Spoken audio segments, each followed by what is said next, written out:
여러분 안녕하십니까? 6월 11일 SBS 뉴스 특보입니다. 북한과 미국이 정상회담을 하루 앞두고 잠시 뒤 싱가포르에서 실무회담을 진행합니다. 네, 싱가포르 현지 연결해 보겠습니다. 정상엽 기자, 북미 실무회담 시간과 장소가 나왔죠? 북미 실무 협상이 이곳 싱가포르 시각에는 오전 10시, 그리고 우리 시각으로는 오전 11시부터 시작될 예정입니다. 이제 채 1시간도 남지 않았는데요. 장소는 리츠칼튼 호텔입니다. 이 내일 예정된 김정은 위원장과 트럼프 대통령의 정상회담 결과물을 만들어내기 위한 양측의 사실상 마지막 조율인 셈입니다. 이 실무 협상에 나설 인사로는요, 미국 측에서는 이 성킴 주 필리핀 대사고요, 또 북한 측에서는 최선희 외무성 부상입니다. 사실 이 두 사람은 지난달 27일부터 판문점에서 계속 만났었죠. 6번이나 만나서 비핵화 협상을 진행했었는데 오늘 만남도 북미 회담 합의문에 완전하고 검증 가능하며 되돌릴 수 없는 비핵화, 이른바 CBID를 명시하는 문제, 또 북한이 이걸 실천하기 위해서 어떤 조치를 취할 것인지에 대한 문제, 그럼 미국은 어떤 보상을 약속할 것인지에 대한 문제 등을 놓고 협의가 오갈 것으로 예상됩니다. 아직까지는 실무회담장에 미국 측 성킴 대사나 북한 측 최선희 부상이 모습이 보인다, 이런 소식은 전해지지 않고 있습니다. 오늘 회담 결과에 따라서 김정은 위원장과 트럼프 대통령이 비핵화와 그 반대급부의 최종 수위를 결심할 것으로 보입니다. 이 트럼프 대통령은 싱가포르 첫 일정으로 오늘 낮 리센룽 총리와 오찬을 겸한 양자회담을 갖는데요. 여기서 이번 회담장에 어떤 생각을 갖고 왔는지 밝힐지 여부도 눈여겨볼 만하겠습니다. 마리나베이에서 SBS 정성엽입니다. 회담이 열리는 카펠라 호텔에서는 더욱 강화된 보안 속에서 최종 점검이 진행되고 있는 것으로 알려졌습니다. 회담장의 분위기 알아보겠습니다. 정유미 기자 전해주시죠. 네, 바로 저 뒤편에 보이는 이 붉은색 지붕 건물이 내일 회담이 열리는 카펠라 호텔입니다. 이제 만 하루도 채 남지 않았죠. 그래서 이 카펠라 호텔은 보안을 더욱더 강화하고 있습니다.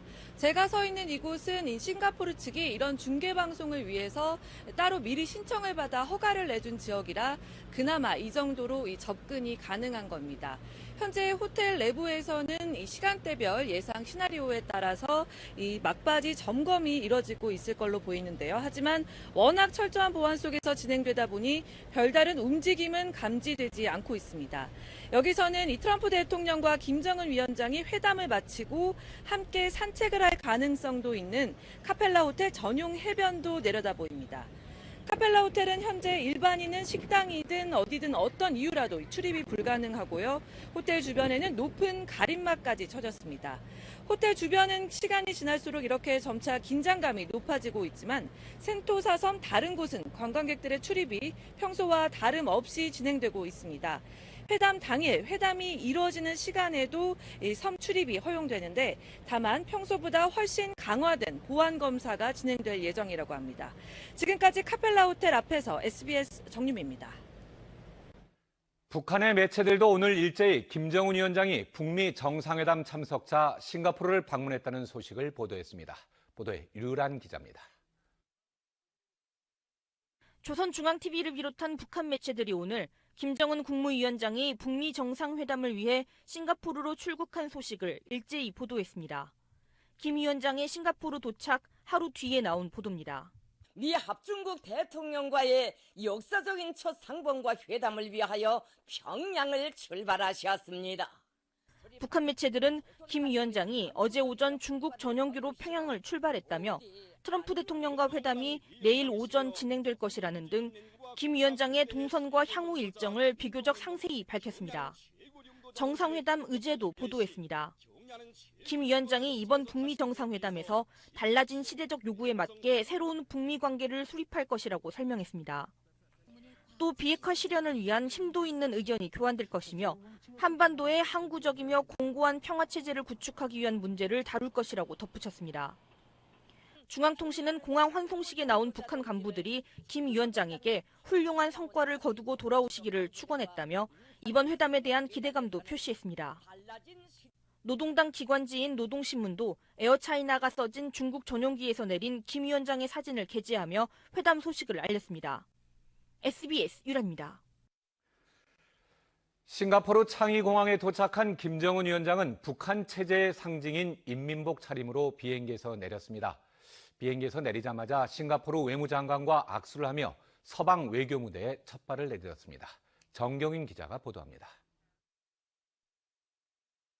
싱가포르 창의공항에 도착한 김정은 북한 국무위원장은 어두운 색의 인민복 차림이었습니다.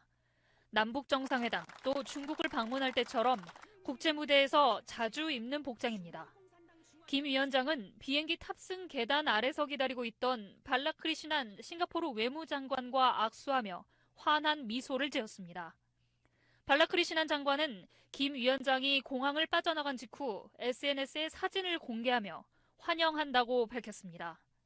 김영철 통일전선부장, 리수용 국제부장, 리용호 외무상 등 4명도 비행기에서 내려 싱가포르 정부 인사들과 악수를 나누는 모습이 포착됐습니다. 김 위원장 일행은 곧장 창의공항의 VIP 전용 구역으로 이동했습니다.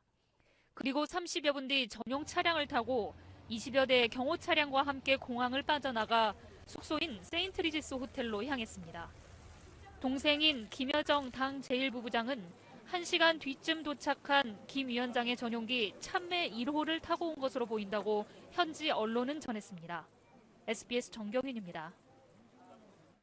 첫 서방 세계 외교 무대에 나선 김정은 위원장은 삼엄한 경비 속에 공항을 빠져나와 호텔로 이동했습니다. 중국을 방문했을 때와 마찬가지로 호텔에 도착해 안으로 들어갈 때까지 모습을 일절 드러내지 않는 비밀주의를 고수했습니다. 이용갑 기자가 전해드립니다. 싱가포르 현지 시간으로 오후 3시 3분, 김정은 위원장과 일행들을 태운 차량이 창의국제공항 VIP 컴플렉스를 빠져나옵니다. 김 위원장이 탄 벤츠 풀만 리무진은 번호판을 검게 가렸고 창문 역시 짙은 커튼을 쳐서 내부를 전혀 들여다볼 수 없습니다. 리무진 뒤로는 역시 국가 원수급들이 이용하는 최고급 차량인 마이바흐가 번호판을 가린 채 뒤따르며 김 위원장이 어느 차에 탔는지 쉽게 짐작하기 어렵게 만들었습니다. 조선중앙TV로 보이는 방송 매체는 승합차를 타고 이동하는 차량 행렬을 쉬지 않고 촬영했습니다. 사이드카 열세대를 앞세운 채 차량 10여 대가 도심으로 접어들자 싱가포르 경찰은 주요 길목을 통제하고 시민들의 차량을 멈춰 세웠습니다.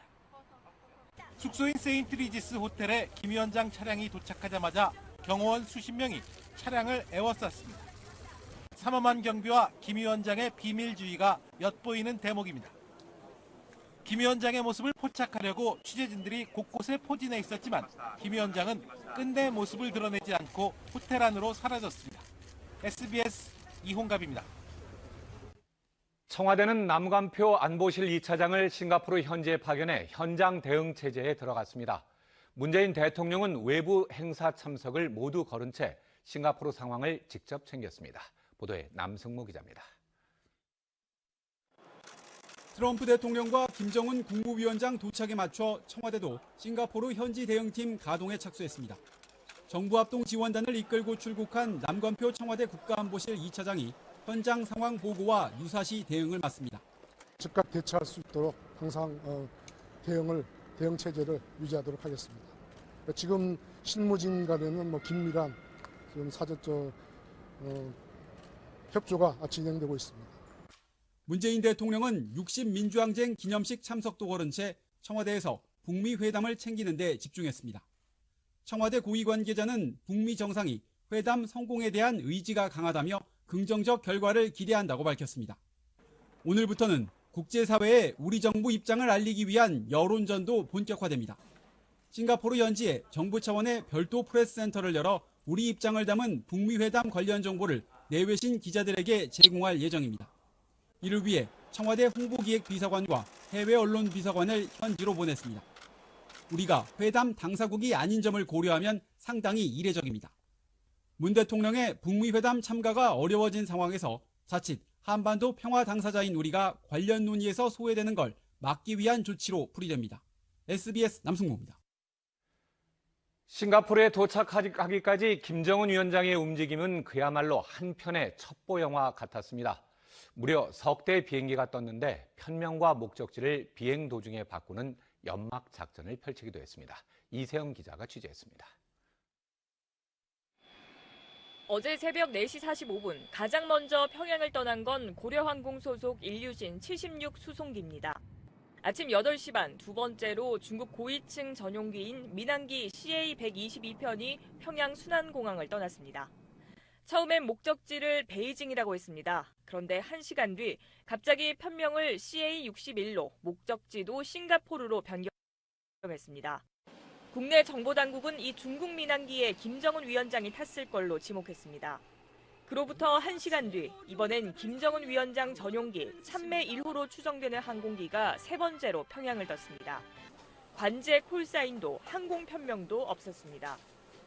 이 석대 가운데 김 위원장이 어디에 탔을지 몇 시간 동안 추측이 이어졌는데 007 작전을 방불케 한 이 상황은 일종의 분산 전술이란 분석입니다. 김정은 위원장의 동선을 노출하지 않음으로써 최고 지도자의 신변을 최우선으로 하는 북한 체제의 특성을 보여준 것으로 봅니다. 김 위원장은 결국 국내 정보당국이 지목한 대로 어제 오후 3시 36분 싱가포르 창이 공항에 도착한 중국 민항기에서 내렸습니다. SBS 이세영입니다. 다음 뉴스입니다. 이제 지방선거가 이틀 남은 가운데 여야 모두 막판 악재 차단에 안간힘을 쓰고 있습니다.